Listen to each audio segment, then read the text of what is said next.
Don't worry, just trust me on that, as Mada apparently is the one who's just, you know, he's offended someone on the side of Sandbox because 2 bans already. Punished at the for being quarterback rank 1 at the end of the SK season. Telecom T1, and will he be doing some fissuring, I wonder, as the Braum is a ban usually only when Orange support priority is high.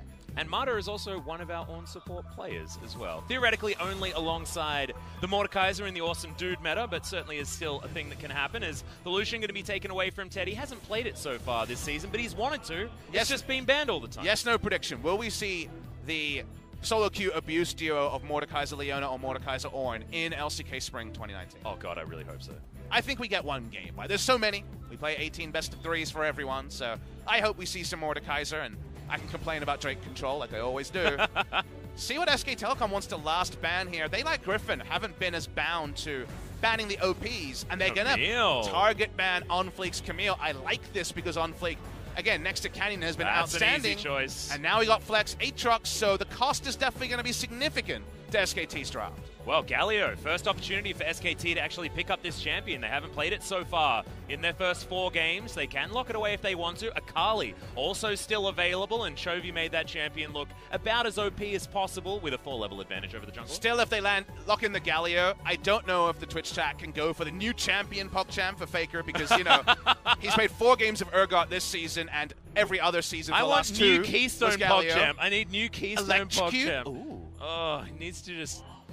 I know he's been playing a lot of Urgot. Jizuke style Predator Galio. I want something that isn't Aftershock or Spellbook. Give me something that isn't Aftershock or Spellbook, and I'll be very happy. But that is going to be the Thresh hovered here for Mada. Of course, very famous champion for him, but not going to happen. It's going to be the Ezreal locked away for Ted. He's most played so far, and you can understand why. Thresh first round, and I was going to get a little bit excited about a certain Kalista with some Nocturne bans being locked in at Faker's pick. They could Kalista Thresh right now if they wanted to. If the Thresh goes in first, the Kalista's not coming. So yeah. Kalista going to be on hold. Teddy's Kalista, which I know this doesn't sound big, but it's his highest win rate champion, and that was on Jin Air. So that's actually impressive that he has Whoa, they just a 70% win rate on Nocturne's it. Still available, yeah, Papa. This is a bold time to go the Kalista Thresh we were wondering about on red side. Okay, well, Thresh and Kalista are locked in, and SKT not hovering the Nocturne just yet. You're mentioning the fact that that can be a real blocker to being able to pick up Kalista comfortably, but so far, I mean, always.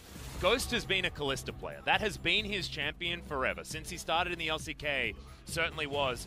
Jumping on it as often as he possibly could, but it's real scary. Let's unpack it, though. Why Kalista Thresh first round in the second round of picks here for Sandbox Gaming on the blue side? How about this, Atlas? Alistair Rakan banned. If you don't take Tom Kench, certainly going to be banned. The support pool was starting to get smaller, and while Mada can play other picks, have SKT sprint match, because SKT to me have been the most inflexible. Faker's the only player to play 2 matches and only play 1 champion so far. So I think Sandbox just went for a value bet here and knew that either the worst case scenario was probably the Nocturne. They can ban away Nocturne. Would they be so bold to leave it open? Because Clid is a noted Nocturne player. The only advantage to leaving open Nocturne is if it is Aatrox jungle, it does give a big ability for OnFleek to play aggressively before Nocturne hits 6. Yeah, and I want to go back to the stats page just a little bit here as well, because Sandbox known for having the highest damage per minute so far in the LCK, and that means they get started very, very early. Maybe they want to price SKT in to having more of that scaling jungler and just fight them as much as possible in the earliest stages of the game, because Aatrox can do that from almost any lane that he's in. OnFleek could also do it from the jungle. Lissandra going to be banned away here by SKT. 2 solo laners taken away in the Lissandra and the Akali, just looking down the tier list and getting rid of the top spots. SKT want to know where everyone is going when Mada has his choice of champion on red side, because Akali, Lissandra, some of the more flexible options available. Do note, a certain mid laner is open until now. Irelia actually made it all the way through to final ban in the second round. Irelia versus Galio is not the happiest lane for Irelia to get slowed down so much that if the Galio roams come off, Irelia can be frustrated. So no Irelia. 3 Flex Assassins gone means Nocturne up. Yeah. And surely Nocturne gleefully accepted by the side of SKT. And also surely something Sandbox accepted would happen, right? Like, this can't be a surprise for them as the Nocturne is locked in, the bane of Kallista's existence, but Sandbox need to have some sort of idea. We know that their drafts are creative. Is it creative enough to stop this from being an absolute disaster? And which flavor of mid lane champion into Galio, which for now can be flexed to top lane, will Sandbox take? Of course, in the LEC, we saw Vayne mid lane last year and this year. We're going to hold it for a moment. It's an on-fleek favorite. Not quite as Jax, but close. In his Olaf, looking to win the 2v2, and definitely a tale of two cities when it comes to Olaf and Nocturne in the first 6 levels. Rise, interestingly, will be the final pick here. Just trying to farm, not be Dove too much. Speaking of Dove, Dove in the mid lane plays Aatrox and Rise this matchup very well, and both these champions are quintessential Dove. So let's wait and see what his overall choice is. Can do a Fiora impression on the Aatrox mid, or try to farm it out as Rise, but potentially die to ganks level 6. His final pick for SKT will be top lane, and I guess Victor's going to be farming it out for Khan in game number 1. Yep, Khan played 2 games of it already, so more than happy to hop on this champion. He's had up and down performances, often being targeted by the enemy jungler, and now on fleek is on the Olaf. He has the ability to target anyone he wants. And we'll see what he's going to be able to get done here in the early game, because you have to imagine that this is what they wanted. They wanted to get on fleek on one of his favorite junglers who can get things done as early as level 2 and can try and smash Clid out of the water before that level 6 mark has been hit. But it's a huge gauntlet to throw against SKT. But if I think back to Kesper Cup and Week 1 LCK combo drafts, you know, these on-point globals required Nocturne and Galio, they're losing more than they're winning because, of course, the early game is so highly prioritized that if you mess up the first ult, 7 turret plates with the enemy, and maybe the gold lead is snowballed too far. So I feel like the reliability of these comps is so much on execution more than before. When there's less gold, you fail one, maybe the next 2 come off and you're fine. You fail one, and then your lane's in resting state with your big globals on cooldown, get pushed in, and turret plates get cashed in. Maybe you never get a way back. So Sandbox Gaming, a lot of agency around their early game here. So their draft plan, who's to say it came to a T, but it looks pretty damn convincing for game number 1. Yeah, and I like it in the early game, but I also like how it scales. May not necessarily have the range that you'd want in a lot of these other comps, but the cohesiveness of these champions and the way that, you know, Rise, of course, scales so incredibly well into the late game as far as his damage. Their damage threats are certainly high. They've got lots of CC, but can they actually withstand the triple global and all of the extra AoE damage that SKT is going to provide?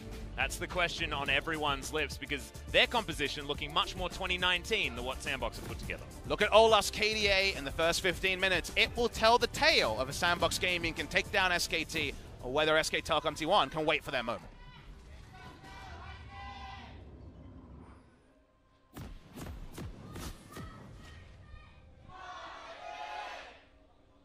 Fans still getting their voices in order here today, but good to see that Sandbox do come in with a few fans waiting in the wings.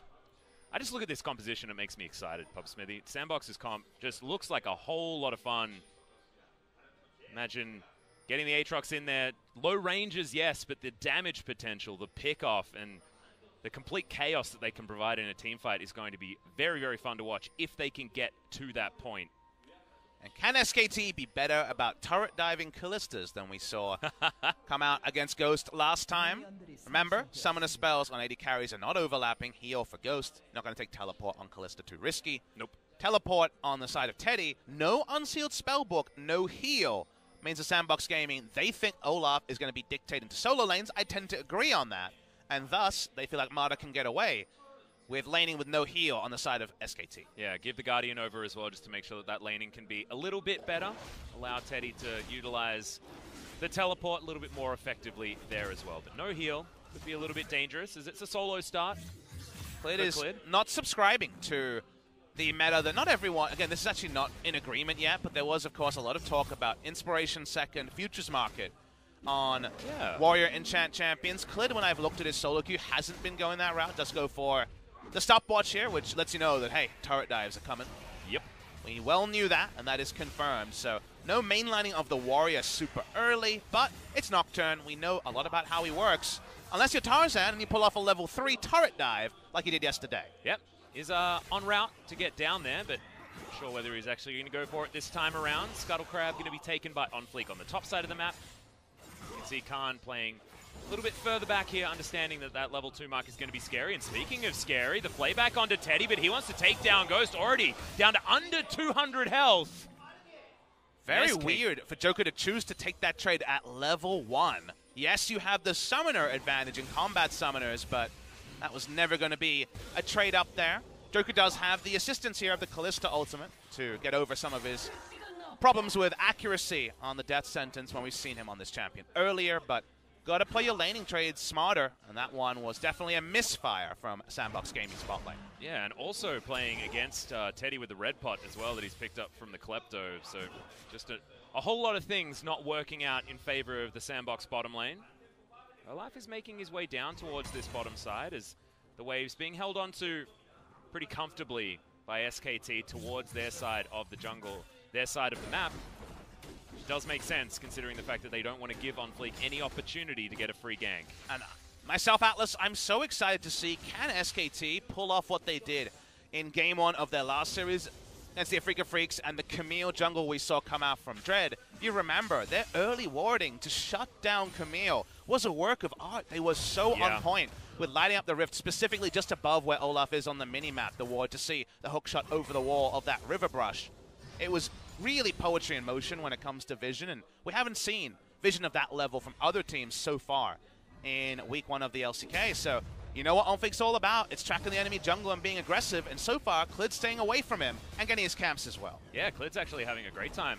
Now, about to surpass him as far as taking those camps is concerned as he gets rid of this Krug camp, so not bad. On Fleek going to go back home. Grabs himself a couple of extra items, and the hook is going to land here on the bottom side of the map as Ghost, trying to find some of the sticks to put into Marta's back. Renge not going to be too much of a problem, though. Ken's going to be okay as Clid looking for a bit of a lane gank here towards the top side. Ryze always wants to take those aggressive trades and then phase rush away. That could potentially be punished here. For now, at least, seems like more of a counter gank from Clid. Yeah. Right, moving ever further forward. Vision is around. You could imagine that Summit would feel pretty safe, knowing exactly where anyone coming from the river would be.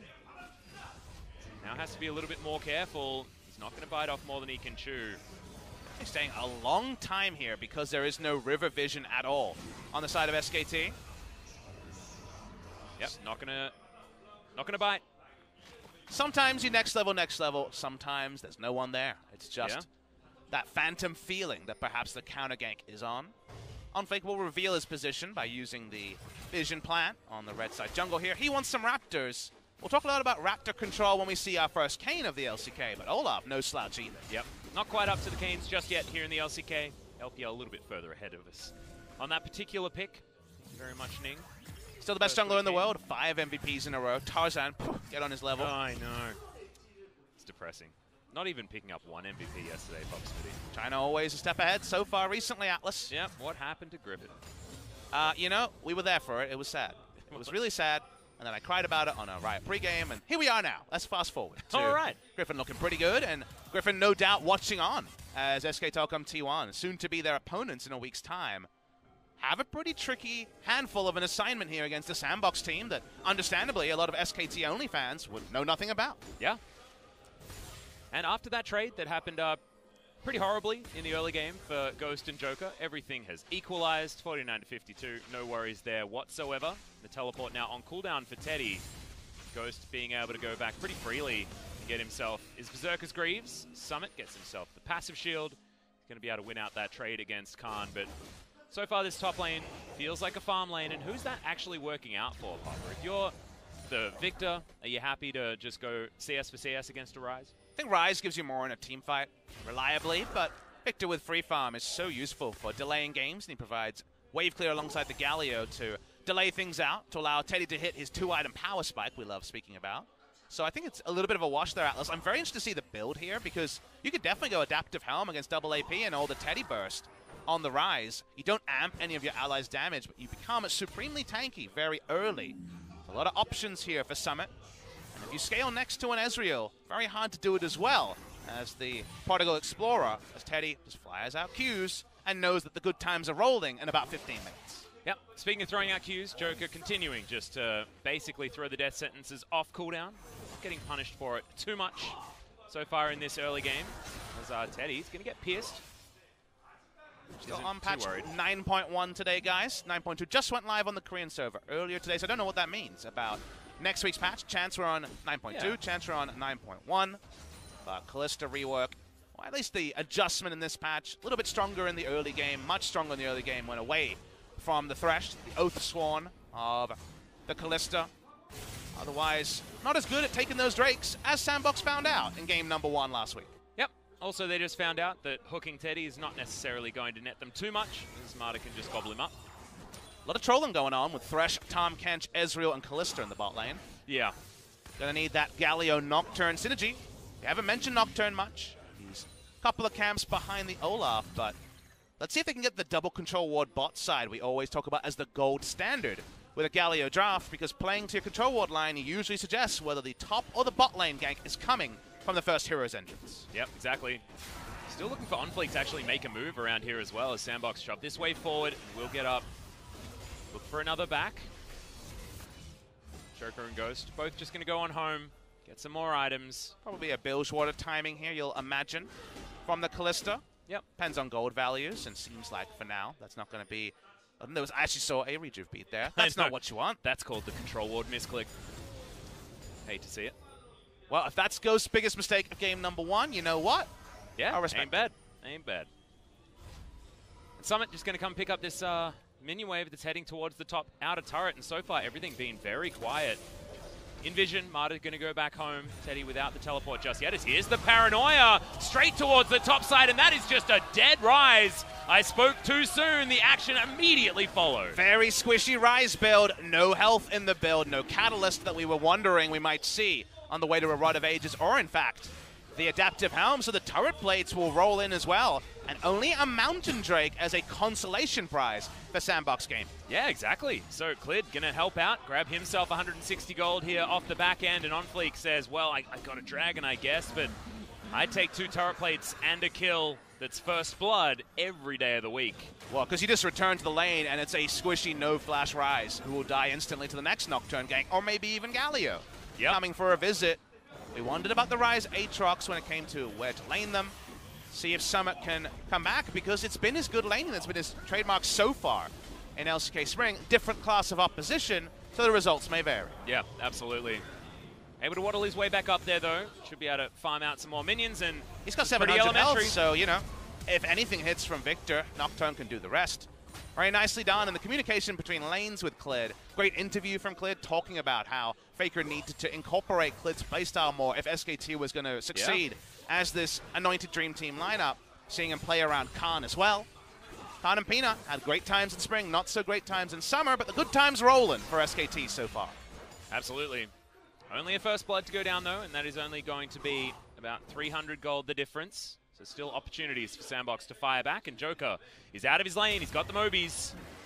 He's run around to try and get things done. So far, not actually finding anything. Just going to head back down towards the bottom side, where Ghost is struggling a little bit against Marta and Teddy. You're going to ask me, Atlas, the fateful question of, all right, farming early game, not too much of a gold lead. Who does it suit more? I definitely feel like Ezreal hitting his items, and if you can get out of lane to mid lane especially, Ezreal Tahm Kench is a boilerplate point we've talked about so many times. I think that's a power spike, almost impossible for Sandbox to take over with all the globals to respect. Speaking of globals, Clid's here. Yep, Joker going to turn back up again, and OnFleek has been in basically the right place when it comes to the bottom lane almost all game. It's Ghost and Joker just clear up this minion wave that's hitting their turret, and once again, no joy for either jungler. True Shot Barrage going to land on the Joker, who takes actually a lot of damage with the follow-up EQ. Just Ezreal things. Teddy mainlining the Iceborne Gauntlet, so no tier in the build just yet. You know what? 2 of them will come out, but more interested about showing respect from one of the most fearsome duo lanes of meta's past in Kalista Thresh. Yeah, and also being able to slow down a Kalista is definitely good news. Allows you to lock her up much easier. Can't just hop, skip around.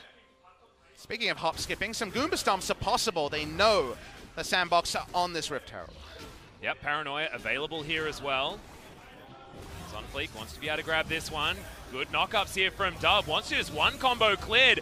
Oh, just about gets the auto, but doesn't quite get in there. Abyssal Voyage, Marta wants to help him. It's cleared. Just baits Dub all the way in. Gravity Field's going to be there. Perfect Hex Core allows for the displacement, but now down to half health, and he gets taunted. Teddy picks up the kill, and Faker combos into Summit at the same time. Chaos Storm ticking down. Joker trying to hook Summit out of it, but can't. Flashes into the Death Ray, and it's named so well as he picks up another kill. Dove so greedy on the chase to pick up the low health Nocturne. Didn't respect the stopwatches up, and the bait is fantastic on the side of SKT. Well-deserved kills. And one of those rookie mistakes we expected for Sandbox Gaming. Yep, getting a little bit overexcited, and there's no excuse for that. Dove must have known. The problem I have with plays like this, Atlas, is you DPS the enemy jungler out, you wasted his Nocturne ultimate, and you got the Rift Herald. Did you really need the kill? He keeps moving forward and flashes when the Tahm Kench is going to be there. So I feel like a trade kill is kind of the best case scenario, which you don't need. Dove had so many good options to take. I think he took the wrong one, and the Lantern being a little bit off condemns Summit to the same fate. Exactly. He tries to hook him. At least it looks like he tries to hook him. That is, of course, not going to work, and that is going to be the end of a couple of players for Sandbox in that skirmish. Moving their bottom lane here to the mid lane. Faker should be able to defend this one relatively easily, and Mata now hanging out with Cleared. All of that global advantage that they have certainly still available. Paranoia still there as OnFleek. Has to get the hell out of dodge. Lantern available, but OnFleek doesn't need to take it as Joker's going to save his jungler. Feeling good about the stopwatch over Futures Market, I'm going to say, for Cleared in this game. Oh, damn right. Mata walks up. They're going to start clearing out some vision. Ultra squishy Rise. No Serap's Embrace shield, no health, no chance. Even with the stopwatch, you would imagine Tahm Kench is there to help with the tanking. So, not really a good lane assignment for Summit. Versus two people, going to get poked out easily. In side lanes, if Galio ults up, which we know it is, going to be Goomba stomped quickly. Yep. So rotating around Summit feels like when you rotate around a Nasus who's focused on farming and solo queue while every objective falls around him. There's a chance Rise never gets his core done before this game is too far gone for the side of Sandbox Gaming. He's going to pick up a free minion wave here on the bottom side of the map, though, as Khan no longer there, just getting some vision up the river for the moment. This triple global comp certainly working, and SKT have actually sort of made it their thing to take down comps like this. They had a lot of finesse, split push style compositions in the earlier days, and it was all about playing around a lot of the Gallios that they've been seeing come up against them. Now it looks like when they're the ones wielding all of the extra globals, know exactly what to do as well, as we knew from games past. Yeah, this just in. SKT can play Galio comps. It's all they could play. Yeah. In 2018, and when push came to shove, it wasn't enough Atlas, so we've seen enough other styles. For example, the Fiora, that's given us a lot more confidence about SKT's ability to play with different styles. We get the fancy little movement there on the camera to show that Nocturne is lying in wait, and he's coming back again. Yep, Khan does have the gravity field, though, so he's going to be able to get rid of the control ward. Rest of his team going to be taking down this Ocean Drake. Probably would have liked a slightly better one, as Rift Herald could have been placed down earlier to actually force SKT out of position. Now, Olaf's still able to do that. He's a power-farmed Viking, about 6 camps ahead of the enemy. When will we see the channel on that Rift Herald? It's apparently blue buff, the first objective. Well, Undertow is going to land onto Cleared, who has to use the Paranoia mostly to get out as the hero's entrance is going to come in. No knockups, but at least Cleared is going to be alive as Khan's going to get the first rotation. Summit making his way over as well, and Infernal Chains do not land. Dove still has the ultimate if he wants to. Blast Cone to safety, but they don't steal away the blue buff. They flattered to deceive a little bit, Atlas, because Kalista Thresh don't have an Abyssal Voyage to join. It would have been an outnumber there. Wow. Speaking of outnumbered, health bar outnumbered for Ghost. Yep, and that damage, I'm still not used to it, Smithy. Oh, it gets worse, as you know. Yeah, just crazy. I didn't see any Ezreal changes on 9.2. I'm going to be honest, a little bit tilted about that. Working as intended, absolutely. They just need to change the interaction with Q cooldown reduction and ult. Whether it's ult damage or the Q cooldown reduction going down, you can't do 800 health in an AoE from safety every 30 seconds. Yeah, I think that's probably a not good. That's a thing in the not good column. Having said, Teddy utilizing it quite nicely so far. Only 5 CS in the lead, but is going to be able to pick up those core 2 items. Heading towards the Bilgewater Cutlass, we'll see whether it is going to be a Gunblade or whether the Blade of the Ruin King comes in. We know that Teddy likes to be flexible with both of those options. Blade is done for Ghost, still looking for the Hurricane in order to finish that spike. They're not showing it, they're not waving the Wi-Fi, but this game is really about Summit and Ghost getting another item, and that Seraph's Embrace transformation. Neither of them a team fight, right? They need Hurricane, they desperately need some more tankiness, but they're going to try something mid lane anyway. Yeah, Devour is going to come in. Joker gets a beautiful play! And the Catfish is going to go down. True Shot Barrage is going to hit on Fleek, but I have a feeling he doesn't care, as this tower should get taken down for first turret blood over to Sandbox. And that was sleek from Joker. He hits the hook again, but it's going to be under turret. They'll take the objective here. Nice little movement there. They gave up on a lot of side lanes to make that play happen. And how about a fallback Ocean Drake as well for Sandbox? Yep, should be able to get it as OnFleek's going to come over with the powered up attack speed, given his low health bar. Really nice to get some momentum back, and I just feel Joker is so good in the clutch. This guy often makes some mistakes, some weird hooks in lane, things like that, but when push comes to shove, he is there with plays like that to pick up the kills that they need for Sandbox. One of my favorite Monty Doa sayings was about Crash when he was the jungler of Longzhu Gaming. They always talk about he was the best worst jungler or the worst best jungler. And maybe Joker is the best worst Thresh player because he's actually able to be super clutch here. He doesn't need flash because they have the Fate's Call available. The Flay is massive there, and when he's on, he's really on. So nicely done by Joker there. Sort of play that SKT did not see coming. Obviously, so that tower falls in the mid lane, means that map is so much more open. You can see the trifecta of wards in the mid lane. Or the Trinity, sorry. Trifecta means they came in first, second, and third, which I don't think makes too much sense when it comes to wards. How about a Quinella? Is that how you pronounce that word? When, like, all 4 of your horses win, I think that's the one. Oh, I don't know. Not to be mistaken with Cronulla. That's a place. Yeah, I know. Cronulla sounds like a place I go I think I screwed up the word, but I just wanted to say it out loud. One of those words I've read a lot but never said. Yeah, I remember. Do you have one of those? I remember the one for 5, the quintuplet, but that's actually just, you know, if you have 5 kids. Well, how about quintuplets? 2 people more down bot lane? Yeah, triplets, in fact. As Teddy just going to set up shop.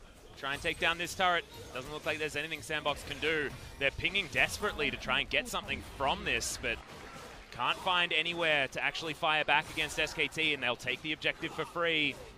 Feels like their MO so far in the LCK. It's take more than they're going to give away. But it feels like SKT got maybe more than they deserve with the comp, because Olaf couldn't find too many members in the early game. But they couldn't close out the game. It felt like they could have been a smothering about 5 minutes ago. Yeah. And the positive mid lane play has allowed a lot of farming time for Ghost. I think he will have Hurricane on his next back. He's been sitting on items for a long time. Click can only all in here, and Tom Kench has Abyssal Voyage on cooldown. Faker keeps the turret up, but Sandbox Gaming not rolling over against the SKT Dream Team. Yeah, you can see Faker actually getting a lot of respect here from Sandbox, not wanting to dive even with 4 people available. I do like it, though, respecting the amount of threat there is globally. Is finally they'll get in there. Okay, World Ender is going to be tanking this one up, but Faker flashes out of the way of the last hit. And is he going to have it? He is. So Faker going to fall down to the Ignite. Dove should follow up here as Khan has a lot of damage left remaining. True Shot Barrage is only going to clip on Fleek, who's got a lot of health, and is going to be okay. 1 for 1 in the end. And this time they play around the Abyssal Voyage. They can't be outnumbered as easily, and they do trade 1 for 1. Now, if they can get the turret as well, that'll be the objective needed there. A lot of reinforcements, but no reinforcement necessary at the end. It was going to be an even trade as Ghost comes back to wave clear and probably should respect Teddy. Yep, and Marta is going to gobble him up once again. That interaction demonstrated basically off cooldown, as if Joker hits one, it's just devour, devour, devour. See this one again, Papa? This is definitely, when you look at the champions, you're like, oh, this turret dive is pretty reliable. Aatrox can tank the turret. Olaf doesn't get CC'd, and little Faker can do. Dove going far again, though. He really wants to kill Faker. Maybe he told his brother or his girlfriend that he would kill Faker in this series, and you know what? He has. Yep. They back away, though. No objectives, so we kind of have to leave it up in the air as to whether it was worth. Yep, double flashes coming in at the end of that one as well, meaning that SKT getting a little bit more, and some deviation here from Ghost. Goes back and just buys a full Guardian Angel instead of finishing off the Hurricane. He does not want to get instantly killed by the Paranoia, and maybe this is what Sandbox had to answer that Paranoia threat onto Ghost's carry. Waiting for the next Wombo. Always about those Wombo combos. Paranoia almost off cooldown. Speaking of Wombo combos. No, Joker caught out, but thankfully there's a Fate's Call. This is definitely the high blood pressure game for people who think action is coming. As a play-by-play caster, you're going to be edging towards these team fights ready to go, but not be able to shout Atlas. So that's one of the troll cooldowns used. They're still going to have the Lantern, and of course, Teddy and Mata, they're slippery on their own. Yep, the Devour on the other side to troll me for SKT, so everyone going to be making things difficult. At least Olaf's pretty honest. You can't stop him, but he only goes one way. That's true, that's true. Oh, goodness me. Is this Sandbox? Yes, it is. Therefore, the Baron going to be started 22 minutes on Fleek. In trouble, True Shot Barrage going to get, taken down. There is no smite in this Baron pit, and Faker is going to find Sandbox. Not entirely sure what that play was, but Paranoia now going to join Faker, and this is what can happen. You have to respect the globals if you're against this SKT composition. Okay, Hook is going to land. Martin may be a little bit overextended, but Khan comes in, and this flank is so deadly. Joker's going to die first, and now SKT looking for more. We don't get to see the notebook from Coma today, but I'm sure the note for Sandbox Gaming's first series was, damn, do they like Baron a lot. Yep. All them throwing their faces into Baron and slowly getting it. Cost Sandbox a lot of time in that series. No Baron coming here. Everyone knows about the Kalista threat. Speaking of Kalista, trying to clean up a little bit. Plenty of damage on Khan, Teddy, and friends. Yeah, stopping some backs here, though, so maybe Sandbox can get some tempo back from this, given the fact that On Fleek now back on the map. Mountain Drake looks to be the option here, and they are going to get something as we have a look at this one yet again, and On Fleek just straight up dying through the ultimate, through everything. Too much burst available. And then the jig is up as Faker spots them out at the Baron. Don't have the wave clear in mid to pull off a play like that with any level of reliability. If you've got a Victor of your own mid lane, the moment Olaf's wave clearing, something's up. The jig is up. Faker goes to check. Here are the follow kills. It's because on the minimap you can see Khan and the rest of SKT are backing up. They know they're going to get at least one kill. It's not two, but they'll take what's richly deserved, the extra gold, onto the side of Teddy. Yeah, exactly. And the Baron was pinged at the end of that one, deciding against it and then getting a little bit routed. Ghost hasn't been able to find a Hurricane in the build. This is the adaptation Ghost is taking to not repeat what Gango went through. Yes. Against Nocturne combo Dross last week when KT Rolster lost. With the Kalista, he has gone for second item GA, which does mean he's fiercely single target. And even with the GA, kind of your best case scenario is that Nocturne only damages you. So you are swapping the potential mid-game power spike of the Kalista, but just buying a bit of space and time. Oh my goodness. Well, not getting a lot of space from Teddy here as Paranoia comes in once again. And it's in fact Dove that could be in trouble. The Fear's going to come in. The World Ender feeling like it's not exactly named correctly at this point because he is just straight up dead. Clid picks up that kill easily. 2-0 and 2 now, I believe, for the Nocturne.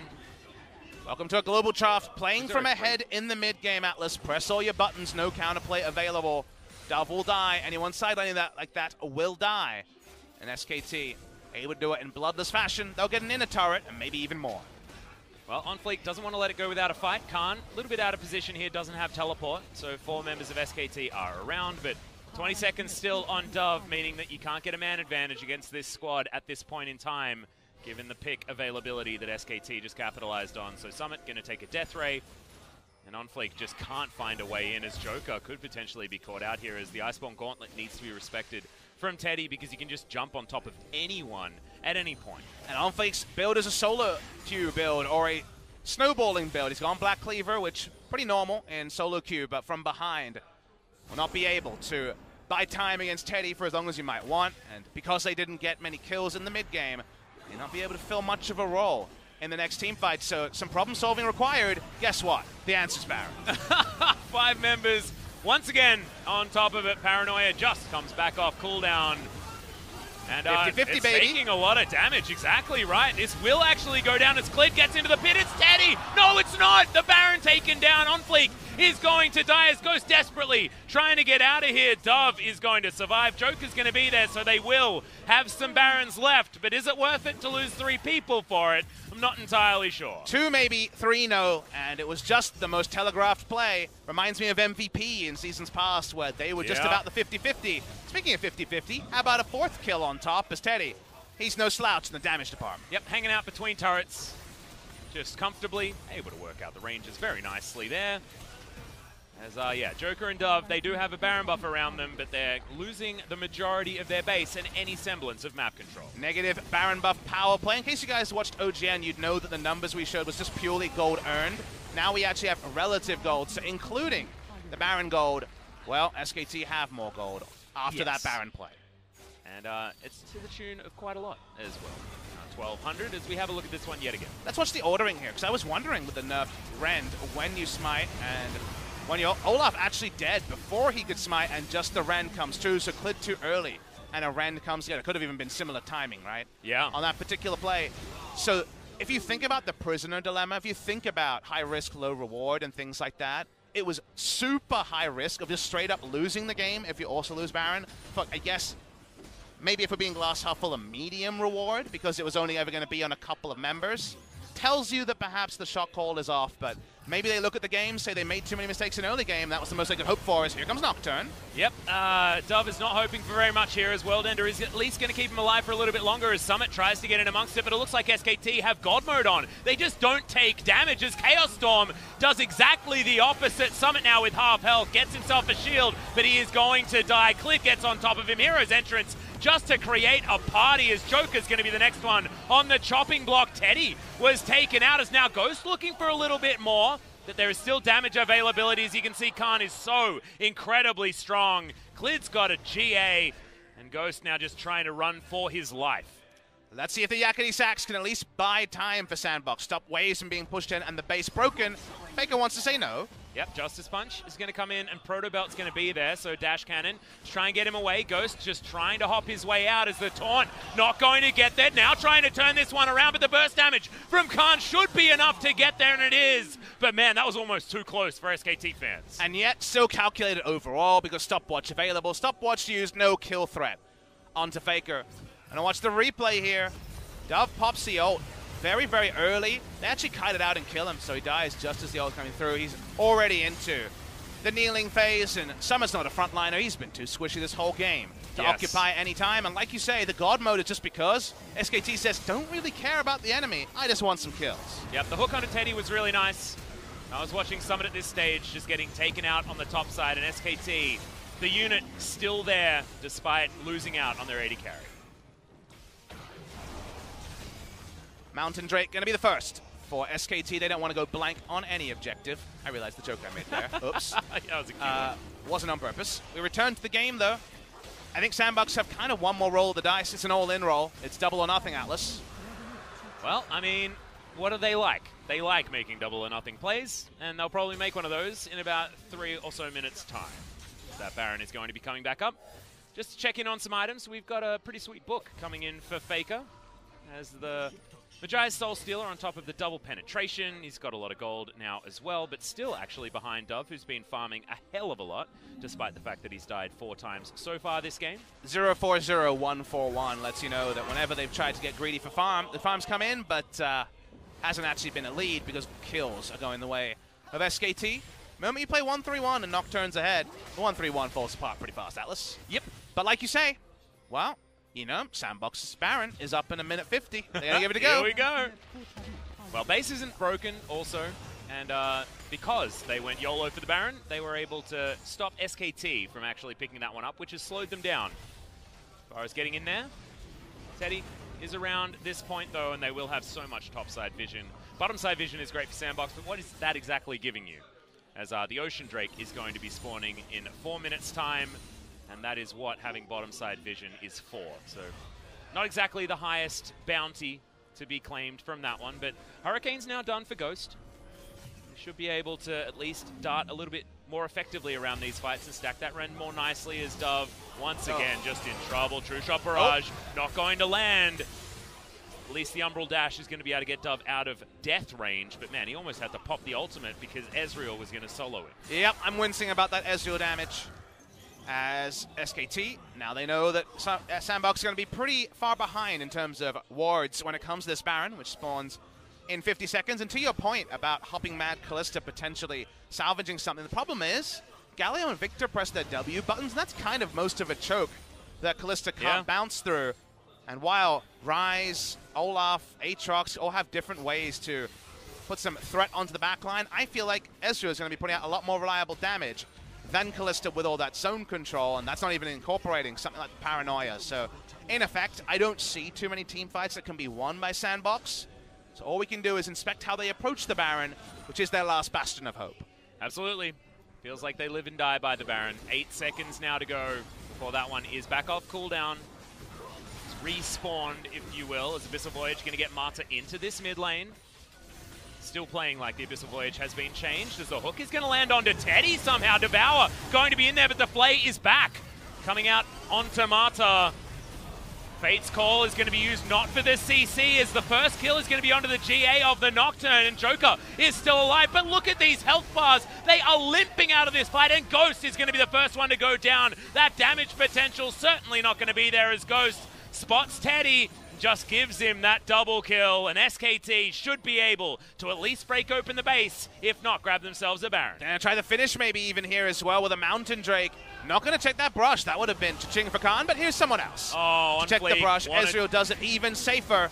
Let's see if they can end the game here, SK Telecom T1. Everything is in their favor. Yep, the inhibitor going to go down. It looks like they're not stopping. Summit, can you actually kill these minions in time, or can you actually keep yourself alive? The answer looks to be either no or no, as he tries to defend. I don't think he's going to be able to, though, as the Nexus turrets have already bitten the dust. Khan flashes forward. The stopwatch is going to be there, but that's a taunt, and that's exactly what SKT are doing as the game is over. The Faker Global taunt finally got Dove a kill. He's got that story to tell. But when it comes to the bigger story, the bigger picture, SK Telecom T1 just had more ideas. They were cleaner, and Sandbox Gaming, they didn't roll over and die. And to that, I give them credit. But unfortunately, when push came to shove, when Ezreal had 3 items, there was really only one horse in the race. It was well won by SK Telecom T1. They returned to the Galio comp. We know they can play the Urgot. They know they can play the Fiora carry top lane.